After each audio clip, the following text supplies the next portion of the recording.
don't we have to pay the property tax on the state? Well, we do, but I think we get most of that refunded back to We us. pay a tiny bit to the county, but they're making a lot, so it's not much at all. We pay a lot in, but we get most of it back. County gets not much. Yeah, and I think I just looking at this again, I think I'm just going, I think the dollar square foot equals what we kind of included in there as the appraised value.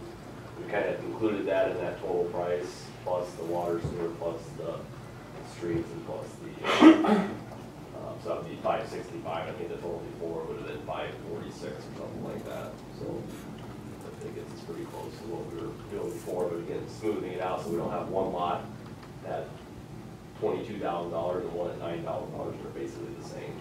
So I would move that we go with option number 2 based on the average of already sold lots. That's me, I guess I would second that. I mean, 74 cents, that's our basic recovery money, seems awful thin to me. I mean, I know if we tripled that price, we'd still never come out ahead on this deal. yeah. You pretty confident that's what it was? Are you pretty confident that's what it was? The 85 cents for the average. The 74. Oh, the 74 cents would be just the net. Yes, that I'm confident, very confident in. Yeah, that's just if you just took the street that we assessed, the water and sewer that cost us, and that's coming from Jim, and the street lights that Ron had also had us assessed to it, comes out at 74 cents a square foot. Yeah. Yeah. So yeah, extra 10 cents, I guess, is to help delay some of the ongoing costs and still keep them pretty cheap. Well, you have a motion and a second. Yeah, I got a motion. Who has a second? All second. Is there any further discussion? And was, the motion was for option or option 2. Who has a second? Okay. Any further discussion? Those in favor signify by saying aye. Aye.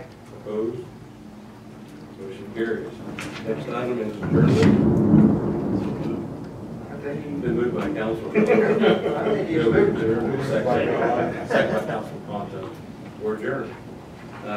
We'll go into the work section. Don't we need to vote on it? Katie, do you have anything at this time? Not tonight, thank you. Thank you. Jason, you have anything at this moment? Okay. Next item on the agenda is the Little Red School. So the Little Red Schoolhouse, so again, kind of wanted to get this discussion started, help get some direction. We met with Mitchell County Historical Society a couple of weeks ago, kind of talk about some of the information that I had gathered so far and exploring some of the options, and kind of wanted to throw at them what that cost is going to be. And again, their main interest is really the bell outside and that they own, and then the artifacts that are inside of that Little Red Schoolhouse structure. That's the valuable part of that.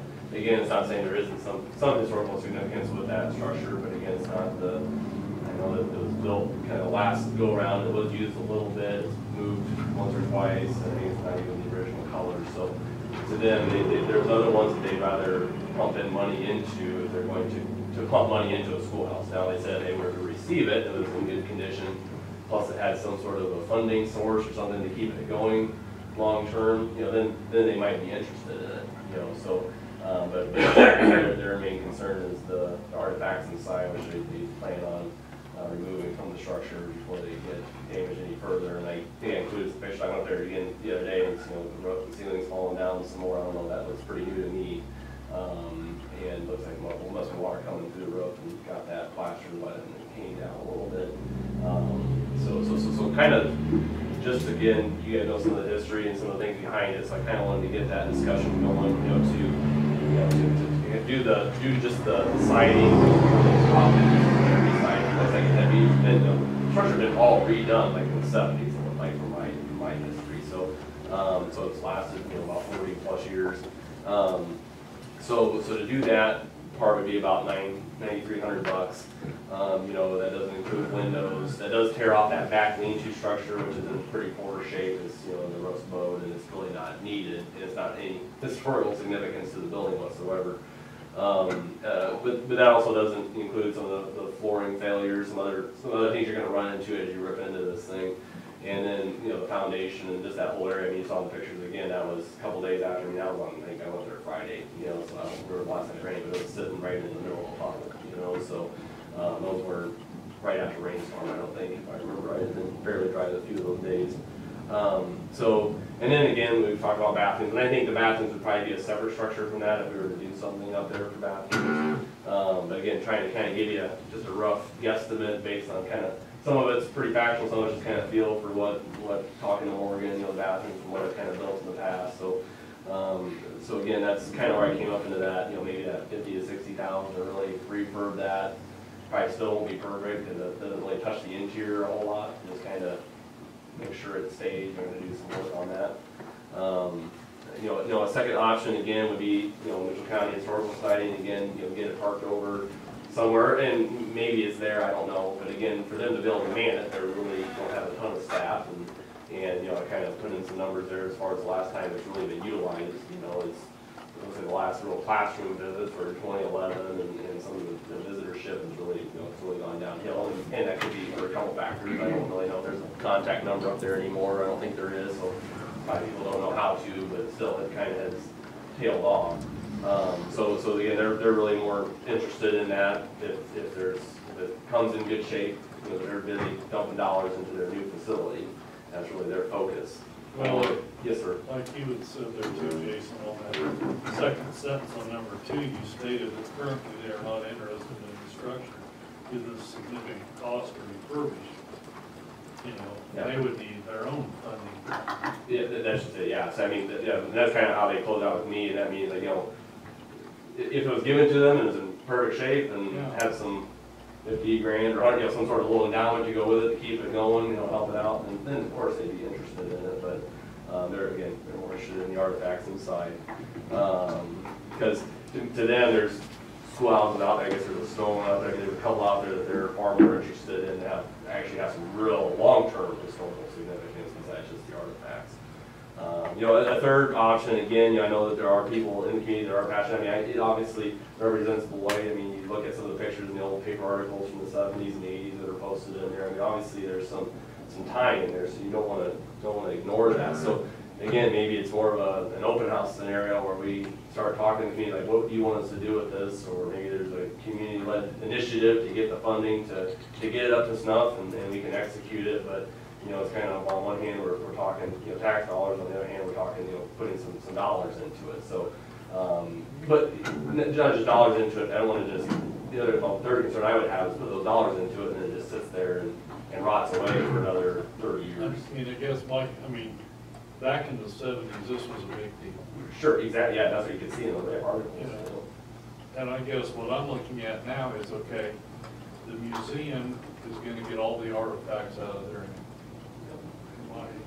Yeah, Yes, that's their intention. So then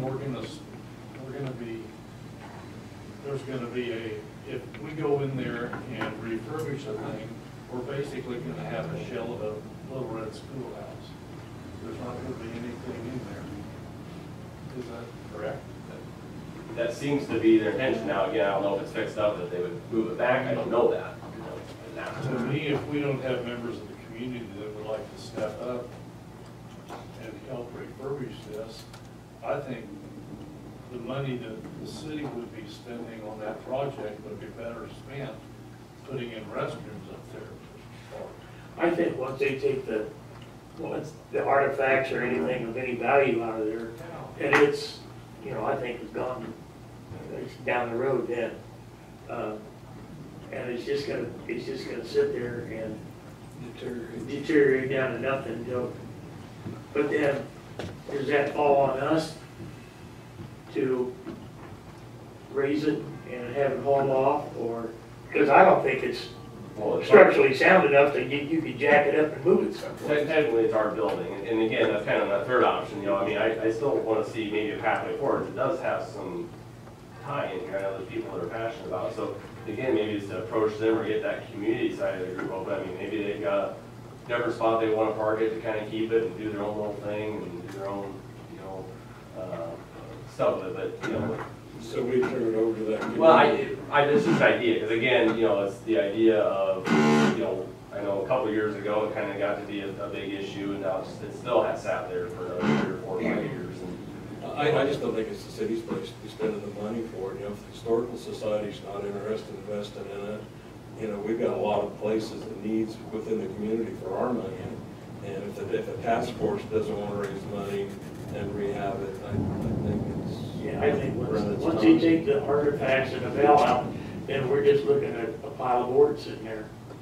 You know, unless the historical society says, well, we want to leave it because we got some people who will invest some money and rebuild it, then fine, but if not, then it's just gonna deteriorate down to nothing.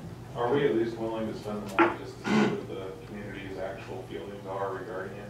Like putting out surveys in the next bill, or having a town hall or something, just to allow people to come and speak about it? Because I think, personally, I would like to see it continue, but at the same time, if the community as a whole isn't willing to support that, I would be in agreement with what you're saying. Now, on the other hand, if the community, 70% of the community or so is actually really wanting to continue to do this, then we probably do need to look at other options to continue, or at least get it to a continuing point. So that would be really what I would want to see right now, is can we at least find out what Beloit feels? Well, I would hope that there would be enough, after the discussion that we're having here tonight, I would hope that there would be enough, if there is some interest, I would hope that there would be some people that would step forward. Come in. There's a difference between people having interest in it and people taking their wallet out and saying, this is how much interest I have in it. Because in the last 6 months, I've heard a lot about our high property taxes. And, and it's like, if it's private money, individuals donate, I'm all for rehab. But if it's coming down to city tax dollars where we've got to increase it, I don't think it's a wise investment of our resources. That's my opinion. See, to me, it would be if we could find like a grant or something to restore it historically or something like that, that would be a different animal. But Some other dollars. some other dollar, I mean, maybe there is something out there to help, I don't know. But it's hard because it's, then the question becomes the benefit. I mean, I know that somebody drove by recently and told my wife, well, we would have stopped, it didn't look like anything was happening, nothing was going on, so we drove right by. And because there This is. sounds like an opportunity to partner with the Mitchell County Travel and Tourism Board and see if they have some ideas for it. I mean, they're set up to do, I mean, this is a tourist attraction off the highway, it's right in their alley. President Miller? That's you. We discussed this at our last meeting, as far as what, and the Mitchell County Historical Museum already has a school building out in the country located that they would like to take apart as a stone building and put it out there because it has more historical value than the Little Red Schoolhouse. In this place. Yes. No. I mean, inside. Out at their museum. Oh, okay. Out of the Legion, I think the big community sentiment is there's an affinity for the park, and I think there's a tie-in that if the Little Red Schoolhouse goes, so too will the park. And I think that suspicion is out there from years back when we considered removing the park, and we had we get upset about that. So I mean, if there was an alternative tourism type thing that we could put in there that would draw an attraction there, I would think that would be supported. If the park was gonna remain and the Little Red Schoolhouse was gonna go, that would be the way that I think it would fly with the community. I think the people of the town want that park to stay. I don't think we're talking about removing the park. Right, but there's a suspicion. I mean, to me, the reason that Little Red Schoolhouse, they wanted that to stay there was so they would have a bathroom for the farmer's market. Am I correct? I think that issue might have been before the farmer's market was there. And so there wasn't a bathroom facility at the Little Red Schoolhouse, so they brought in porta potties for the last, 2 years? And they've used the porta potties. Well, to me, I just really think the money would be better spent to put in a restroom facility out there in the park. That way you're benefiting the people that want to keep the park there, and you're also benefiting the farmer's market because now they will have a bathroom facility. during the day, even in the fall and winter time, that park gets a lot of use from, It does. I mean, there's a lot of people that go over there and utilize that, they'll Yeah. go to Sonic, get something. They do, Sonic and Dairy Queen both, they go over there, they get a Slurpee, and they eat their sandwich over there at the park or whatever, I mean, yeah. it is a benefit to the businesses out there, it really is. Maybe they want to put in the restrooms over there. If it benefits their business, just thought, You should take the front off and put it on that, a funding mechanism. and then it still looks like it. I guess I'm still sort of concerned is, like you said, is one of the reasons for the drop off and why the schools haven't been coming and everything else simply because of the deterioration that's been allowed to happen. If that deterioration hadn't happened, if maintenance hadn't stayed, would there have been a continued flow of schools and visitors to that building? And unfortunately, because things were allowed, it went the other way. Well, it also had a retired school teacher Yeah, position yeah. of it that got it. And Well, if they've got their a whole lot eye- of issues that cause it to happen.